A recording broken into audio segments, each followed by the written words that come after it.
Karine. Bonjour Stéphanie. Bonjour les filles, j'ai la chance aujourd'hui d'être avec Karine qui va donner des conseils d'expert à Julie qui a 30 ans. Julie, elle voudrait savoir un petit peu comment s'habiller quand on est ronde. Est-ce qu'il y a des vêtements qu'il faut privilégier plus que d'autres?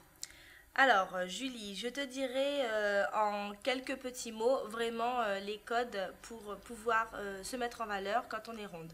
Déjà, il faut penser à la monochromie. Monochromie, c'est une couleur, c'est-à-dire en haut et en bas, en une couleur pour vraiment uniformiser.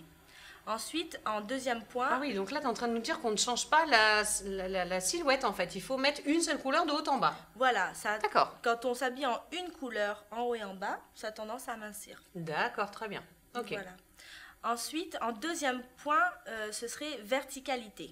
Donc, vraiment penser à toutes les lignes du vêtement de façon verticale. Voilà, c'est-à-dire que si tu as des rayures, ce sera vertical. Si tu as des coupes ou éventuellement des doublures ou éventuellement du superposé, ce sera toujours dans la verticalité. Le pointu, vertical. Notez bien les filles les conseils, notez bien.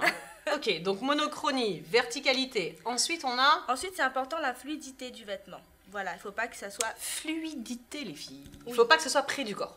Il ne faut pas qu'on soit étriqué dans son vêtement. Exact. Fluidité veut dire vraiment mouvement vers le bas. Et ça rejoint aussi la verticalité. C'est très très important de s'habiller près du corps, mais pas quelque chose de moulant qui va vraiment prendre toutes les formes. D'accord. Donc près du corps veut dire en fait que ça soit pas trop large, trop de taille au-dessus, voilà. D'accord. Comprends? Ouais, je comprends. Ouais. Je fais en fait un rappel pour Julie. Oui. Donc monochromie, comment t'as dit? Monochromie. Monochromie, Voilà. une couleur sur l'ensemble de la tenue. Exact. Ensuite, la verticalité. Verticalité dans le vêtement. Dans le vêtement. Oui. Donc ça, c'est ce qui permet de ne pas avoir un vêtement trop proche du corps. Oui. D'accord? Ensuite, La fluidité. la fluidité. Oui, du vêtement. Et pour finir, près du corps, mais pas moulant. Voilà. Faire la différence. c'est ça. C'est pas... Quand on dit moulant, c'est vraiment compresser la silhouette. On peut même ajouter un petit plus, parce qu'il y a beaucoup de coachs en relooking.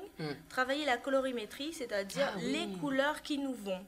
Et souvent... Selon les saisons. Exact. Automne, hiver... Et bien ça. souvent, en fait, on fait l'amalgame entre ce qui nous va comme couleur et ce qu'on aime. Donc, trouver vraiment l'équilibre entre les deux pour pouvoir s'habiller tous les jours correctement. C'est vrai. Et ben voilà, Julie, je crois que là, tu es parée pour aller faire les boutiques et acheter, bien sûr, les nouvelles collections qui vont sortir. Oui. Julie, à bientôt. Karine, merci pour toutes ces informations. Merci pour tout. Merci les filles. Les filles, n'hésitez pas à nous envoyer vos informations et vos questions sur www.secretdefille.tv et bien évidemment la page bleue. Allez, des bisous. Bisous. Ciao.